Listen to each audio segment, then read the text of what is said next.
Hey everyone, my name is Sarah Harberson. I am America's college counselor.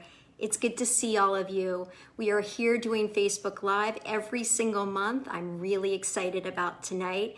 If you ever want to watch one of my old Facebook Lives, you can go on my website, sarahharberson.com, or on my Facebook page for Sarah Harberson or Admissions Revolution. Tonight's a big night, and we've got a lot of families that are going to be tuning in. We have seniors, juniors, sophomores, and freshmen. Just want to go through some tips for every single type of student out there. So for those seniors, a lot of you have already submitted some rolling admissions applications, early action applications, possibly even early decision. And so what you should be doing right now as you wait for some of those decisions to come out is to start working on regular decision applications as well. And I just want to make sure you guys can see and hear me okay. Can I get some emojis out there?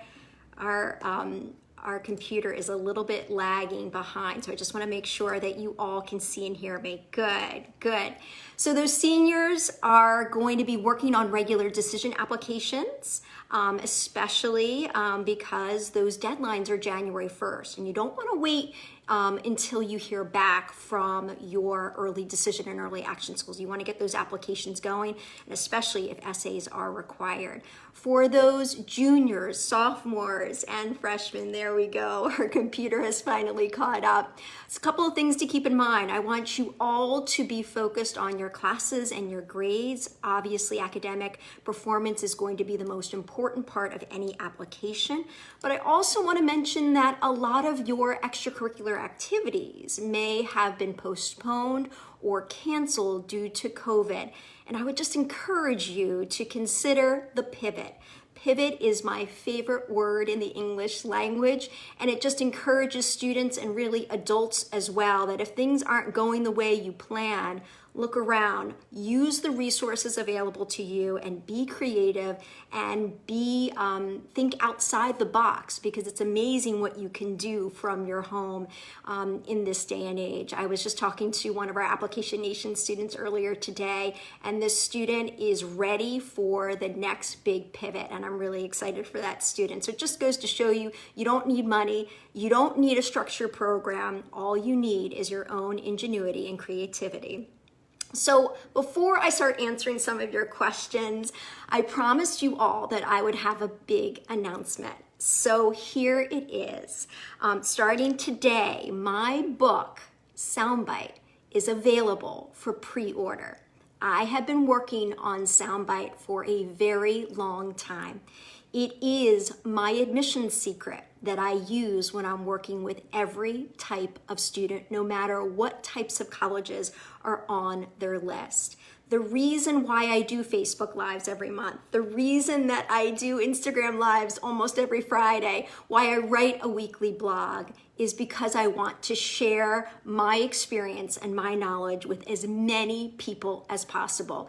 But the one thing that I was not able to do until now was write a book that would be available to all of you. So this is a lifelong dream. So if you want to pre-order my book, you can go to my website, sarahharberson.com/soundbite. That's the name of my book. That's the name of my secret. It's spelled SOUNDBITE. And if you pre-order my book, you will get a free ebook as well with your pre-order. And it is a quick start guide to the college admissions process. And we'll be putting all that information into the comment section below the live feed. So make sure you pre-order, and we will be launching the book in the next couple of months. So let's get started with some of those questions from all of you. And the first one is, are admissions videos worth doing? Any tips if yes? Okay, those admissions videos are becoming more popular. Frankly, videos are becoming more popular. I'm sitting next to my husband who's helping out tonight, and he will remember the videos that got this business started several years ago, more than several years ago.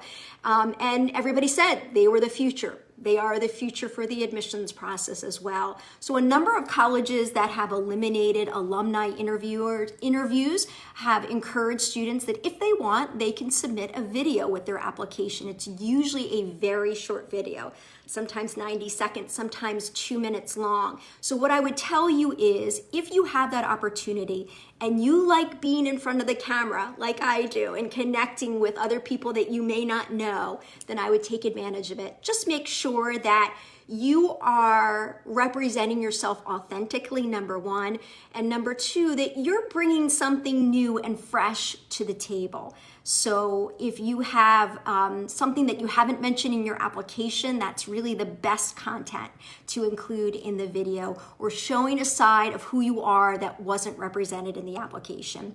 It should not be professionally done. It should just be you and sometimes just your phone, and that should do the trick. Next question. Most early decision and early action schools want or require first quarter grades. Our high school's first term just ended with report cards not being released until December 3rd. Will that affect decisions, especially when some colleges announce mid-December? So here's the thing about first quarter grades. I wrote a blog about it several years ago. I shared it, I think last week as well, so you have access to that, and we can probably paste it into the comments section. The interesting thing is there aren't a lot of colleges these days that are requiring first quarter grades for those students who apply early decision or early action. There are a handful. It's a very small number. However, in my blog, and I encourage all of the students that I work with, that if your grades are really, really strong, and I mean like all A's or all within the A range, and you're applying to a college that accepts these first quarter grades, and that's typically private colleges and universities, although the University of Virginia, for example, will take first quarter grades. If they accept them, then you've done exceptionally well. Yes, send them along. December 3rd, a little bit late, but honestly, most of these colleges are going to be releasing their decisions for early decision and early action around December 15th, usually a couple days before, so it can still make a difference. And I should just mention that if you're in a regular decision applicant pool, almost always you will be required, or your counselor will be submitting on your behalf, first semester grades. So first semester senior year. So it means that the classes you take senior year and the grades you get can make an impact on your admissions decision. Next question. How much should the class of 2022 worry about SAT subject tests? Great question, Elizabeth. Here's the thing. Our class of 2022, that is those are the current juniors, they may not even have an opportunity to take the SAT or ACT, depending on how this pandemic evolves over the coming months. I anticipate that there will be some colleges and universities extending their test optional policy, and that would include for the SAT and ACT and really all testing. Given what's happening with the pandemic, I don't think subject tests are going to carry the kind of weight that they once did. In fact, even before the pandemic, it didn't seem like a lot of colleges were putting as much emphasis on it. We did hear of a number of colleges announcing that they're no longer evaluating subject tests.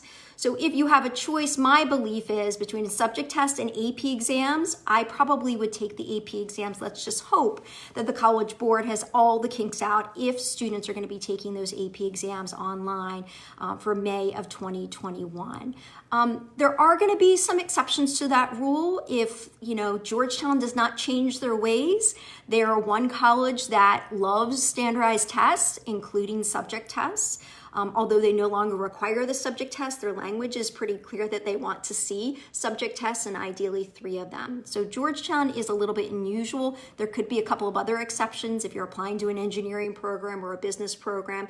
But for the most part, I would put SAT and ACT as your priority, and then those AP exams can be taken if you are taking AP classes during the school year.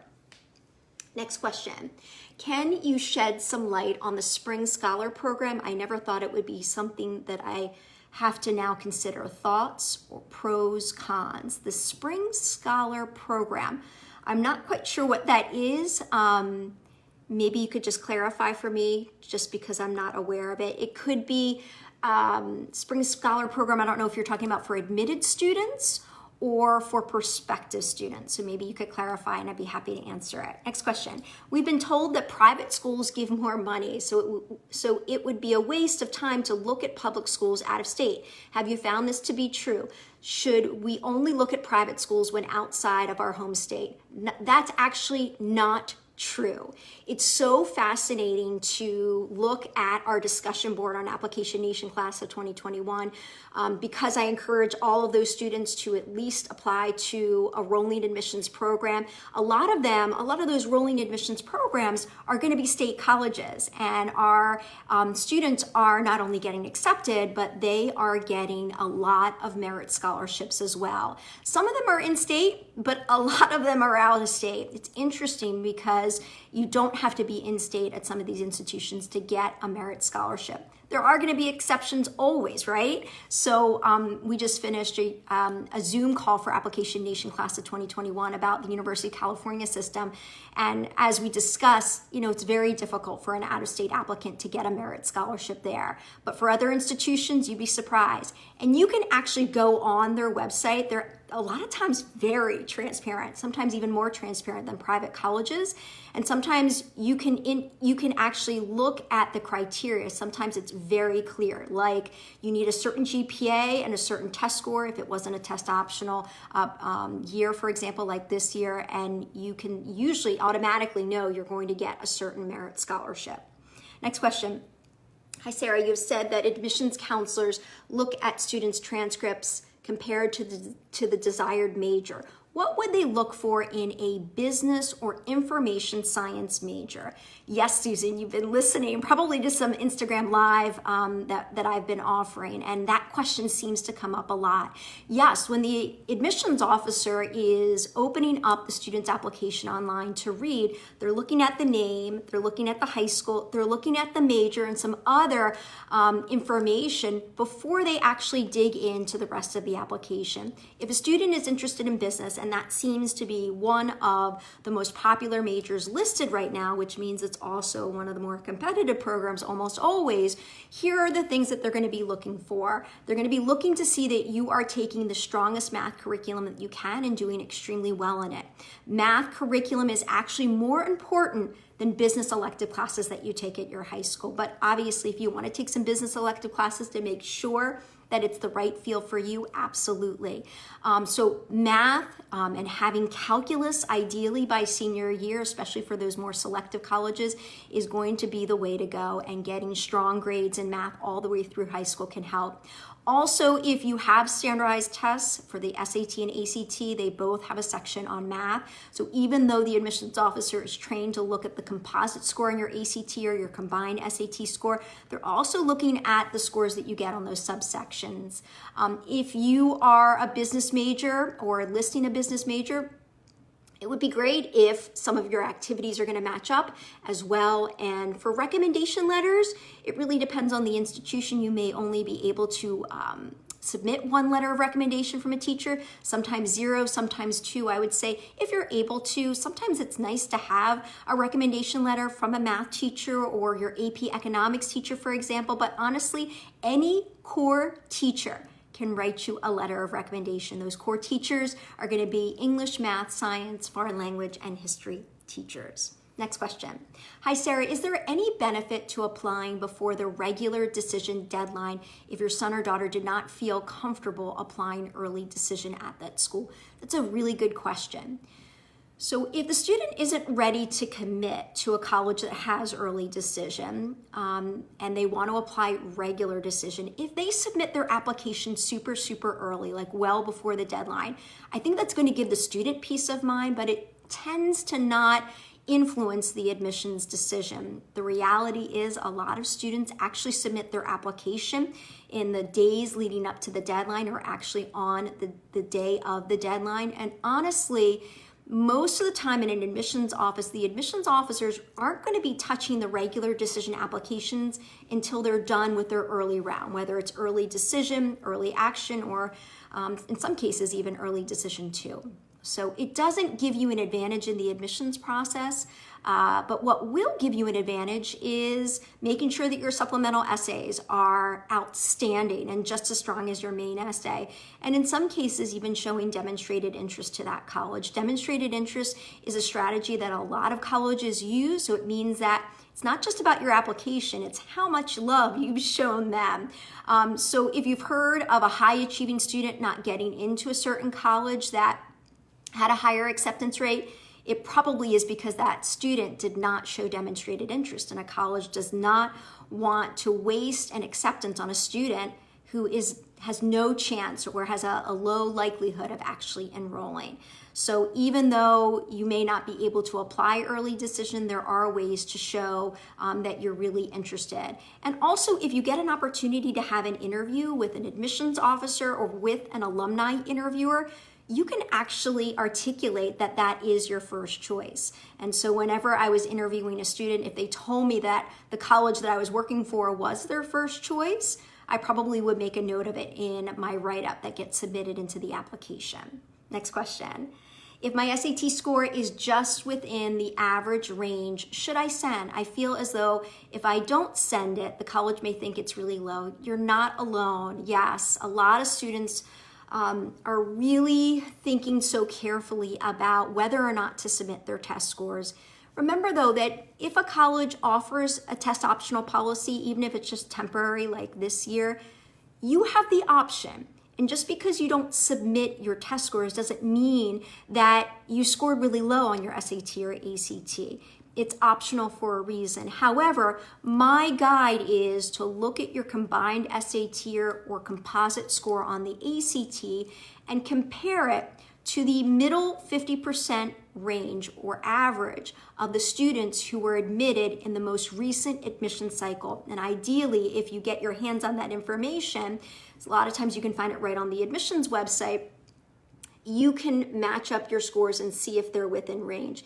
It gets a little tricky if one section your scores are higher than the middle 50% range, but the other one is lower. You just have to use your instincts and try to make a thoughtful decision. But if you're in that middle 50% range, that's usually a good sign that you can submit.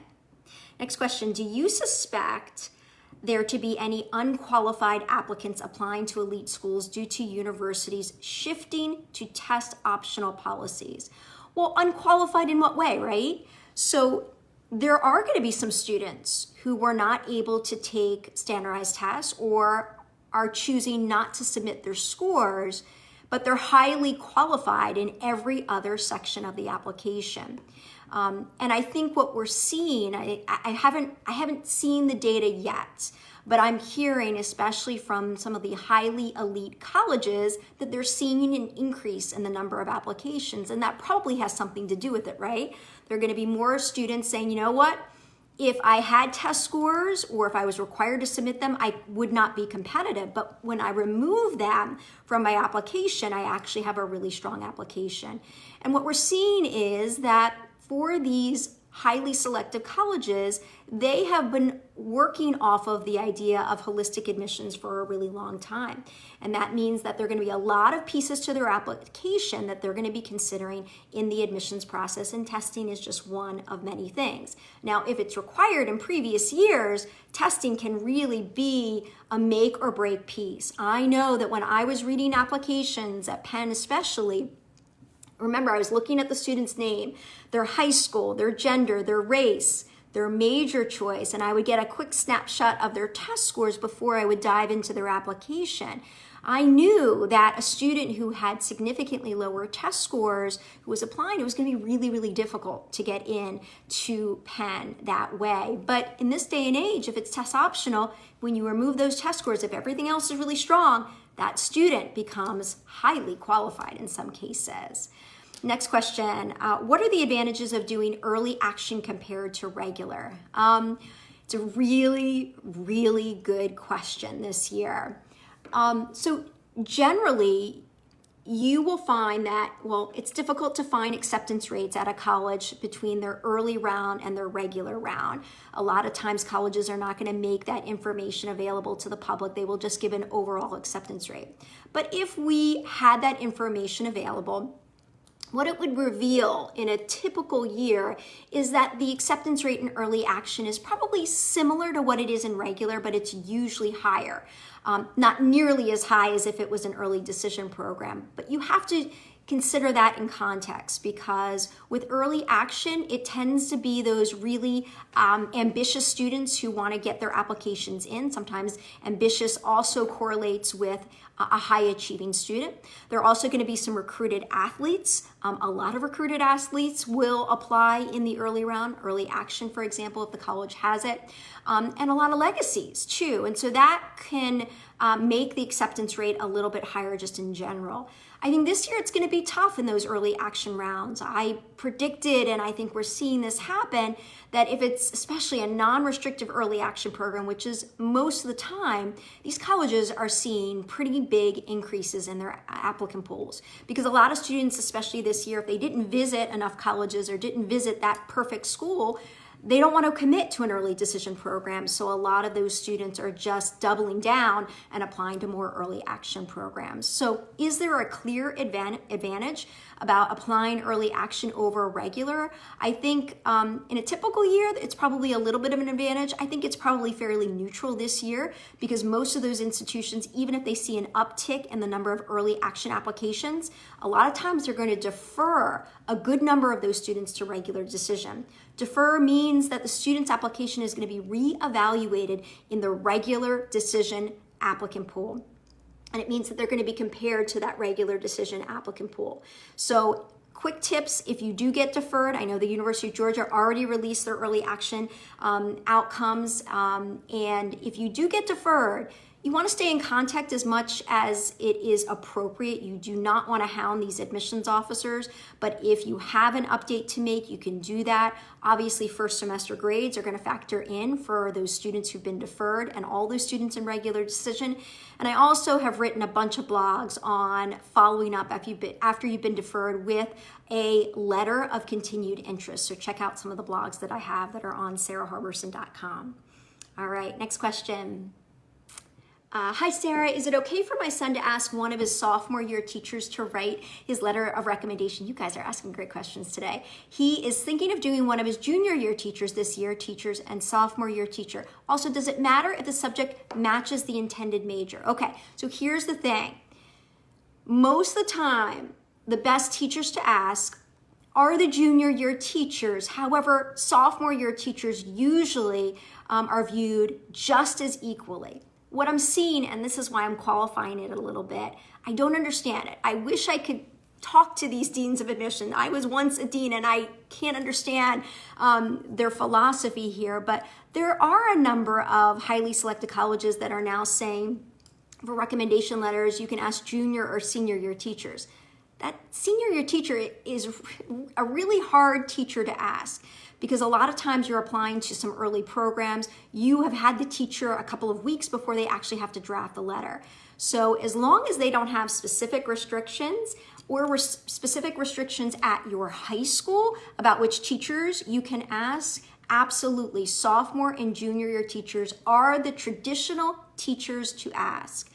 Should the teachers match up with your intended major? They can, and that's another way to show evidence to back up your major choice, but they don't have to, as long as you're sticking to your core teachers. Always exceptions. MIT is very explicit about the 2 letters of recommendation coming in from teachers. One letter should be coming from math and science teachers, and the other letter from humanities, social sciences, for example. So sometimes they will give you specific instructions about that, but that's pretty unusual. Next question. Hi, Sarah. Congrats on the book. Thank you, Sean. Is it true that multiple applicants from high schools are compared to each other? For example, an early decision to Yale from X high school is compared to another early decision from the same high school. So you're right, Sean, you have great instincts. The thing is, when you apply to a college, you want to keep in mind not only obviously your college list, but the fact of, you're going to have competition all over the country, all over the world. But first, you've got to look at your competition, or at least be aware of the fact that if there are other students applying from your high school, yeah, your application is compared to those other students coming from your high school. That's really the only kind of apples to apples comparison that an admissions officer can make. So for example, when a student is applying to Yale, they have restrictive early action. Let's say 5 students from a certain high school apply to Yale, restrictive early action. It is a highly selected college. They have an acceptance rate of about 5 or 6% every single year. You want to be aware that because it's so selective, you want to be taking the most challenging curriculum that is available at your high school to be the most competitive in that applicant pool for Yale. So let's say that 5 AP classes are offered at your high school and you are taking all 5 by senior year, for example. If another student is only taking one of them, and their grades are lower than yours, and sometimes you're not going to know a student's test scores and you really shouldn't, but just to give you a sense that yes, your curriculum, your grades, even the quality of your extracurricular activities, in some ways you're compared to the students coming from your high school. But once you get beyond that, you do need to stand out in these applicant pools, not just in your high school, especially if you're looking at those highly selected colleges. So if you want to stand out, you got to pre-order my book. So again, sarahharberson.com/soundbite. That's the secret. And honestly, it doesn't matter what kind of college you apply to. It doesn't matter if you're not even going to college. It doesn't matter what age you are. Read Soundbite. So make sure you pre-order that. That's what I announced at the beginning, and you get that free ebook, a quick start guide to the college admissions process to get you started. All right, next question. My students are applying right now for rolling admission. Are they late in the game? No, they're still in the game, Christine. So I'm guessing you're a college counselor. I love when we get college counselors listening in. Really, really appreciate it because they are my colleagues. And so it's not too late. Although I would say students applying, end of August, September, October probably are in a slightly better position because you have to remember with rolling admissions programs, they are making decisions on a rolling basis, and they're going to have a lot more room in their freshman class in September and October and even November. Once you hit January, February, and in some cases even as late as March, sometimes they will accept applications even that late in the game. You really do have to be more competitive as you apply later in your senior year. So definitely not too late, Christine, and thanks for tuning in. Next question. How does it work for a student with a disability, autism? Is that taken into consideration when applying? Or is it better not to indicate the disability during the application process? He's very high functioning, gets good grades, not the best test taker. So I've written about this. I talk a lot about it. This is the sad part about the admissions process. So you guys know I'm from Jersey, New Jersey, and I'm really candid and I tell it like it is. There's still a lot of discrimination in the admissions process, and we don't have to talk about all the things that have been in the news, but students with disabilities in the past, and I think to some extent even now in 2020, they aren't treated as fairly as you would think, even with the ADA, Americans with Disabilities Act. So it's a tough call because I think a lot of students who have a disability and have succeeded are so proud. And sometimes they can really pull it off in their application. This year I have a student who wrote about their disability and it was breathtaking. And if those colleges don't admit that student, I'm coming after them. But I think it's been really hard for those students to be candid and to be honest because there is some discrimination in the admissions process. And until, these colleges kind of are told again and again by people like you and me, I think they're going to get away with things and they can't do that. So my feeling is I'd be careful. And that means that the college counselor can't divulge things unless you really feel comfortable sharing that. If the student does it, sometimes the main essay is a really powerful way. As I was mentioning that student, I hope that student's listening because they did a breathtaking job on the essay. Sometimes that main essay can really do the job. And in many ways, it's kind of like, if you want to discriminate against me, and I've written my main college essay about that, I dare you. And that's kind of how I am about discrimination, really of all kinds, racial, religious, and students with disabilities. All right, next question. What if the school does not give AP exams? Do the advanced classes count the same? So I actually was a college counselor at a high school that didn't offer AP classes. They didn't have an AP curriculum. And there were still, students getting into the best colleges in the country and really abroad. Here's the thing. It doesn't matter what the high school down the street is doing or the high school where your sibling actually went to high school. It's about what your high school offers. And the way that colleges determine that is by looking not only at your transcript to see what classes you're taking, but they compare it to what's called the high school profile. I wrote a blog about this a couple of weeks ago. If your high school doesn't offer AP classes, your profile, your high school's profile, should indicate that right on the profile. But most of the time, admissions officers are assigned regionally, and they usually have that region for several years. So they begin to get familiar with the high schools, and sometimes they don't even need to know what's on the profile to know the curriculum that's being offered. So you don't have to worry about, taking AP exams at another high school because your high school doesn't offer them. You don't have to worry about what the high school down the street is doing or another high school across town. It's about what your high school has to offer. And I always tell students, it's not about what high school you go to. It's not about what college you go to, believe it or not. It's what you take advantage of in that environment. So take advantage of those opportunities that are available to you. Next question. Hi, Sarah. Your information was so useful for my older daughter who's a freshman in college. Awesome. What can my sophomore daughter do during these COVID restrictions for extracurricular activities for her future college application? She's not been able to participate since the start of the pandemic. Do you think universities adjust to this lack of opportunities? This is a question that has been coming up a lot. So any student that was in high school during the pandemic, whether they were a freshman, sophomore, junior, or senior, they're going to be impacted to some extent. So here are some things to keep in mind. Admissions officers are going to be aware of those restrictions, and they're going to understand that. So for, let's say, the current high school seniors, they're going to go into reading that application knowing that spring semester, summer of 2020, fall of 2020, it may not be as, there might not be as much going on from an extracurricular standpoint, or there might not be as many opportunities listed on the student's list because of those restrictions. However, as I said at the beginning, there are going to be some students that are really creative and really thinking outside the box, and those are the students that are probably going to have a little bit of an edge. So I would say, look at the things that the student has been doing that they really, really enjoy.